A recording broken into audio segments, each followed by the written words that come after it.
બનાસકાંઠા જિલ્લામાં વસતા લોકો મોટા પ્રમાણમાં ખેતી અને પશુપાલનના વ્યવસાય સાથે જોડાયેલા છે અને તેમાંથી પોતાના પરિવારનું ગુજરાન ચલાવે છે. પરંતુ છેલ્લા 10 વર્ષથી બનાસકાંઠા જિલ્લાના બાબર, સોઈગામ, વાવ, રાધનપુર સહિતના પંથકના લોકો હવે ખેતી અને પશુપાલનની સાથે લીંબોળીમાંથી પણ આવક મેળવી રહ્યા છે. તેમજ લીંબોળીનો ખૂબ જ મોટો ઉદ્યોગ વિકસી રહ્યો છે. બનાસકાંઠા જિલ્લાના બાબર, સોઈગામ અને વાવ તેમજ રાધનપુર સહિત અન્ય તાલુકામાંથી મહિલાઓ અને ખેડૂતો નાના વ્યવસાય સાથે સંકળાયેલા છે. આ માર્કેટયાર્ડમાં સ્થાનિક મહિલાઓ તેમજ ખેડૂતો ખેતી પશુપાલનની સાથે સાથે જોડાયેલા છે. જેમાં લીંબોળી વહેંચવા આવેલા રામભાઈએ જણાવ્યું હતું કે દર વર્ષે લીંબોળીમાંથી પણ આવક મેળવી રહ્યા છે. હાઈવેની આજુબાજુ ઉભેલા લીમડા ઉપરથી ખેતરમાં ઉભેલા લીમડા ઉપર નીચે પડતી અને વેસ્ટ જતી લીંબોળી એકઠી કરી બાબર માર્કેટયાર્ડમાં મહિલાઓ તેમજ યુવાનો સિઝનમાં લીંબોળી વેચી 15 થી 20 હજાર રૂપિયા કમાઈ લે છે. જેથી 4 મહિનાનો ખર્ચ આ લીંબોળી કરાવી અપાવે છે. આ વર્ષે લીંબોળીના સારા ભાવ હોવાથી માર્કેટયાર્ડ વેચવા આવતા લોકો પણ ખૂબ જ ખુશ છે. તેમજ અન્ય ગરીબ પરિવારના લોકોને પણ લીંબોળીમાંથી એવી સારી આવક મેળવી રહ્યા છે. તેવું નામ તમારું? રામાજી વાલજી. કયા ગામના છો? શું લઈને આવ્યા? અમે મોતીશ્રી ગામના છીએ અને લીંબોળી લઈને આવ્યા છીએ હાલમાં માર્કેટયાર્ડમાં બાબર. અને ભાવ સારા મળે છે. 360 રૂપિયાના ભાવ ચાલે છે અત્યારે 20 કિલોના. અને દરેક માણસ જે લીંબોળી વણાવે છે 10 થી 15 રૂપિયા મહિને કમાય છે. અને લોકોને લીમડા પણ વાળવા ના જોઈએ અને બારી મહિને બારી પણ સારી કમાણી આપે છે. એવો લીમડો આપણને બહુ ઉપયોગી છે અને છાયા માટે પણ ઉપયોગી છે અને ઢોરા માટે પણ સારું રહેશે, વાવાઝોડા માટે પણ સારું રહેશે. આજે કેટલી આવક? આજે 20 થી 30 કટર લઈને આવ્યા.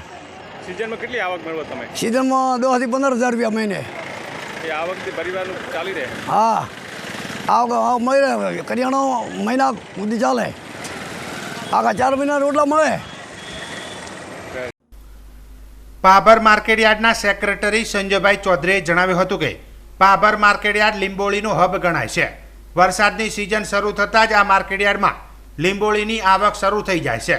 જેમાં બાબર સહિત આજુબાજુ સહિત વિસ્તારના ગરીબ પરિવારના લોકો લીંબોળી વીણી માર્કેટયાર્ડમાં વેચવા આવતા હોય છે. દર વર્ષે જૂન અને જુલાઈમાં બાબર માર્કેટયાર્ડમાં લીંબોળીની આવક શરૂ થાય છે. ચાલુ વર્ષે લીંબોળીની આવક શરૂ થઈ ગઈ છે. જેમાં રોજની 1000 બોરી જેટલી આવક થાય છે. તેમજ 350 થી લઈને 400 રૂપિયાના પ્રતિ 20 કિલોના ભાવ નોંધાય છે. તેમજ હજુ પણ ભાવ વધવાની શક્યતા દેખાઈ રહી છે. નાના ખેડૂત અને ગરીબ લોકો આ લીંબોળીમાંથી આવક થઈ રહી છે. આ બાબર માર્કેટયાર્ડની લીંબોળી ભારતના અનેક રાજ્યોમાં આંધ્રપ્રદેશ, કર્ણાટક સહિત સાઉથ વિસ્તારમાં બાબરની લીંબોળી જાય છે. લીંબોળીમાંથી અલગ અલગ કંપનીઓ દ્વારા ખાતર, બ્યુટી પ્રોડક્ટ બનાવવા માટે ઉપયોગ થાય છે.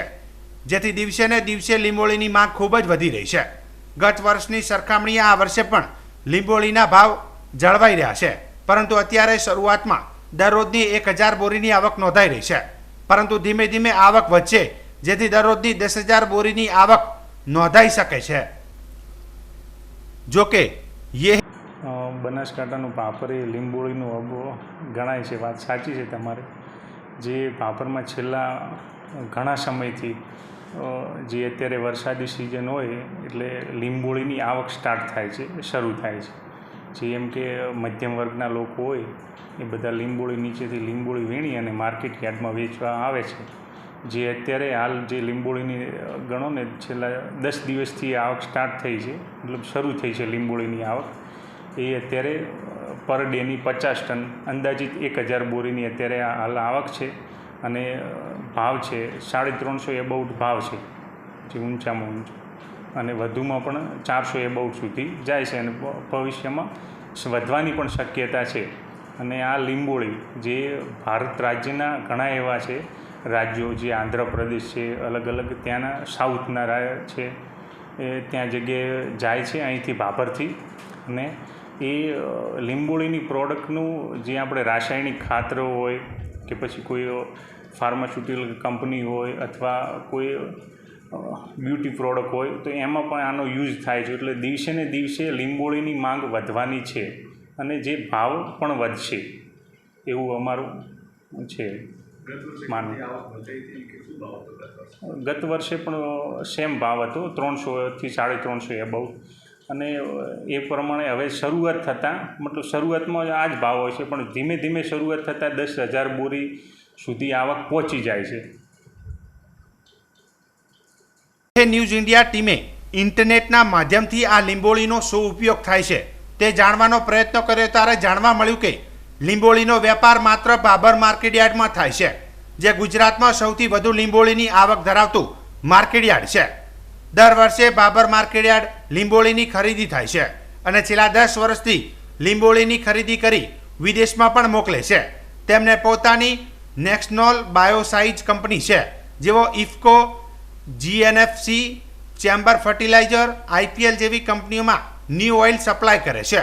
આ લીંબોળીમાંથી સાબુ બનાવવામાં આવે છે.